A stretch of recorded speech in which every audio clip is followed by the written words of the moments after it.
What's going on, everybody? It's Fabs here, and we're just getting through Bimageddon, but it felt like Armageddon, like everyone got hurt, and we're a week away from the fantasy postseason. So there's going to be plenty of players to pick up off the waiver wire, and for help with those players, let's bring in the best in the business, the princess of props, Jen Piacenti. And Jen, it was an ugly week, a lot of injuries, a lot of stinkers in the stat sheets. Help us out here. If we're looking for a quarterback, who should we be targeting?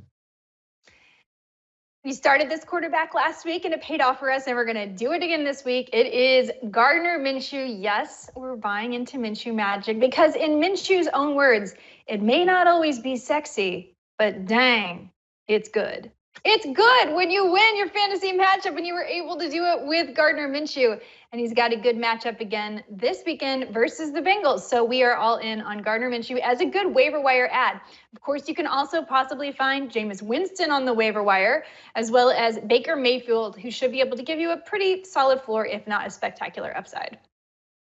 Yeah, Jameis Winston is certainly going to be out there. Derek Carr now in concussion protocol. Moving on to the running backs. What did you say about sexy, but it doesn't, I don't know, whatever you said.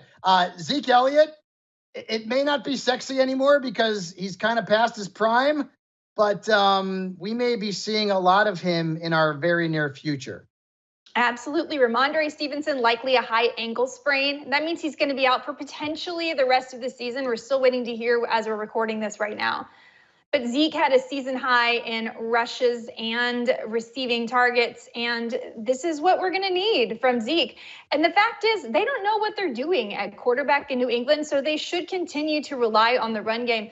Zeke's actually been really fast this season. It's something people don't realize, but his speed has been better, and I think he's going to be just fine. If you need someone to plug in for the next few weeks, Ezekiel Elliott also has a very good fantasy playoff schedule, so he's available in about 70% of leagues. Go get him. Yeah, Antonio Gibson likely out there in some leagues as well. Yeah. The Commanders do have a bye, but you can grab him now. Right. Brian Robinson got hurt. And then Roschon Johnson, who was the main back for the Bears before their bye week, also could be floating around on the waiver wire. Now let's move on to the wide receiver group. And I got to say, I'm really depressed about Tank Dell being out for the season. So, Jen, what can Brown do for us?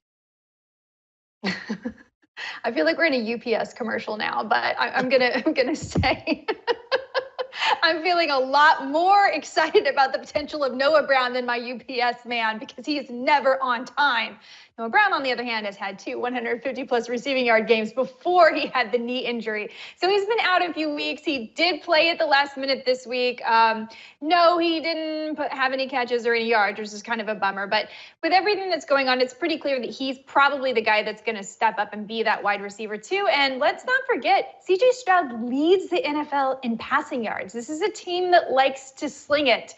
So having that number 2 guy, a guy with a big play threat ability, that's Noah Brown, so he should be a priority on the waiver wire. You could also look at Demario Douglas, Elijah Moore, and Jonathan Mingo, who's finally getting some attention from the Panthers. All right, at tight end, I've been waiting for 13 weeks to get jiggy with it. Are you telling me there's a chance? So I am telling you there's a chance, because I was deciding who to put in this video. I had a few people in mind, and I thought, if I don't let Fabiano say get jiggy with it, I'm going to be sorry that I missed the opportunity. So I didn't even have to tee you up. You knew what to do. It is time to get jiggy with it. He had a season-high 62 receiving yards. He caught 3 passes this week. But what's really exciting is his fantasy football schedule going forward. He faces the Houston Texans twice in the next 4 games, and they've allowed the 4th most PPR points to opposing tight ends this year. So go ahead and get jiggy with it. No, I'm really bad. I have no rhythm. Yeah, no. Gerald Everett, Brevin Jordan, also worth a look off the waiver wire. If you're hurting at tight end, if you want to win your fantasy football league, and of course you do, and if you want to hear me go, well, no, don't ruin it. Jen's like, get me off of this video. Continue to check us out on YouTube over at si.com/fantasy. Hey, folks, the postseason is getting very near. We are here to help you get there and help you take home the title. And also keep in mind, Jen Piacenti's got her entire list of waiver wire players to add for Week 14, and it includes Chigokonkwo. Make sure you check it out at si.com/fantasy.